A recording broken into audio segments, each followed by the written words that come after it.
तमाम रोशन निगाहों और बेदार समातों को सलाम अर्ज है। अजीजान मन, एक आला मकसद और एक अजीम मिशन जज्बा चाहता है, और अगर वो मिशन रगे जां से करीब हो तो फिर दीवानगी बन जाता है। आज जिस आजाद मुल्क और रियासत में हम जिंदगी बसर कर रहे हैं, हम में से शायद, बल्कि शायद नहीं, यकीनन कोई भी 1930 की दिहाई और अंग्रेजों की गुलामी का तस्वुर नहीं कर सकता और ना ही करना चाहेगा। लेकिन उसी खौफ, जबर और गुलामी के दौर में सारी सारी रात दिसंबर की शदीद सर्दी में बैठकर कुर्सी पर लिखना, टाइप करना और फिर बरतानवी अराकीन के नाम लिफाफे बनाना और आसमान से बरसती हुई बर्फबारी की परवाह किए बगैर उन लिफाफों को लेटर बक्सों में ठूसना, ये भी दीवानगी की एक अलामत ही है। अजीजान मन, कुदरत के असूल बड़े निराले हैं। बाज़ औक़ात कुदरत को इसी दीवानगी की कोई अदा पसंद आ जाए तो इंसान तारीख में अमर हो जाता है और हमेशा हमेशा के लिए कौमी हाफजे का हिस्सा बन जाता है। कुदरत ने इस हवाले से सिर्फ एक शर्त रखी और वो शर्त है खुलूस। क्योंकि याद रखिएगा, सब कुछ जाया हो जाता है, सब कुछ वक्त के दरिया में बह जाता है, लेकिन अगर नहीं जाया होता तो खुलूस जाया नहीं होता। क्योंकि नियतों का समर परवरदिगार अता करता है, जिसके अता करने के अंदाज बेशुमार और निराले हैं। ऐसे ही एक दीवाने, कैम्ब्रिज यूनिवर्सिटी के एक होनहार तालिब इल्म और उसकी दीवानगी का जिक्र मैं आपके सामने रखना चाहता हूं, जिनका नाम चौधरी रहमत अली है। चौधरी रहमत अली साहब की वफात के बाद उनके एक अंग्रेज सेक्रेटरी ने एक बयान दिया था। वो बयान बहुत काबिल गौर है।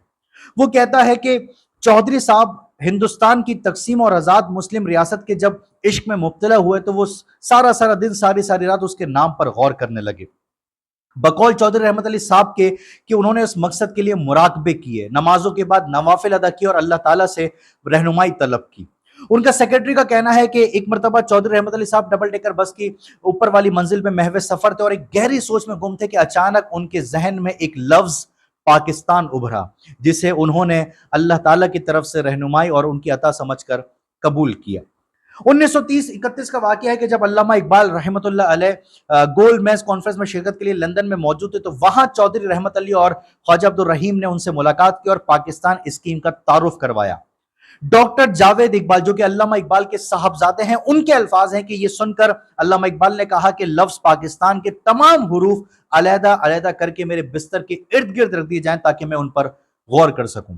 लेकिन अजीजान मन, ये भी एक तारीख की हकीकत है कि बहुत से मुस्लिम लीडरान ने उस वक्त इस स्कीम को मुस्तरद कर दिया था। सर आगा खान और दीगर मुस्लिम लीडरान ने इस स्कीम को मानने से इनकार कर दिया। अजीजान मन, 2-3 बरस की भरपूर कोशिशों और दीगर मुस्लिम लीडरान से मुलाकात के बाद जब कोई नतीजा खज ना हुआ तो बिलाखिर चौधरी रहमत अली साहब ने अपने 3 कैम्ब्रिज यूनिवर्सिटी के साथियों, जिनमें मोहम्मद असलम खान, शेख मोहम्मद सादिक और इनायतुल्ला खान शामिल हैं, उनके हमरा पाकिस्तान नेशनल मूवमेंट की बुनियाद रखी और बिलाखिर 28 जनवरी 1933 को कैम्ब्रिज रोड से नाउ और नेवर नामी एक किताबचा शाया किया, जिसमें ठोस दलाइल की बुनियाद पर पाकिस्तान के कयाम का मुतालबा किया गया। हमें जिंदा रहना है या हमेशा के लिए फना हो जाने वाले के अल्फाज से शुरू होने वाले इस किताबचे ने पाकिस्तान के हुसूल को हिंदुस्तान के मुसलमानों के लिए जिंदगी और मौत का मसला करार दिया।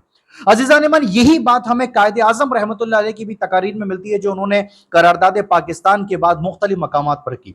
1941 में हफ्ता पाकिस्तान मनाते हुए भी कायदे आजम रहमतुल्लाह अलैह ने बात वाज़े तौर पर कर दी थी कि पाकिस्तान का मसला हमारे लिए जिंदगी और मौत का मसला और हम हर कीमत पर पाकिस्तान को हासिल करके रहेंगे। अजीजान मन, इसमें कोई शुबा नहीं कि लफ्ज पाकिस्तान पहली मरतबा जिला एबटाबाद से ताल्लुक रखने वाले अल्लामा सैयद हसन शाह काज़मी साहब ने इस्तेमाल किया था, जब उन्होंने 1928 में डिप्टी कमिश्नर हजारा को एक हफ्ते रोजे डिक्लेरेशन के लिए दरखास्त दी, जिसका नाम पाकिस्तान रखा गया था। लेकिन चौधरी रहमत अली साहब ने जिस पाकिस्तान का तस्वुर पेश किया वो पाकिस्तान था जो इकबाल के ख्वाबों की ताबीर था, जो जिन्ना की उमंगों के ऐन मुताबिक था, जो जिसकी बुनियाद ला इलाहा इल्लल्लाह पर रखी गई थी। अब आते हैं उस सवाल की तरह कि आखिर लफ्ज पाकिस्तान है क्या और इसकी तशरीह क्या है।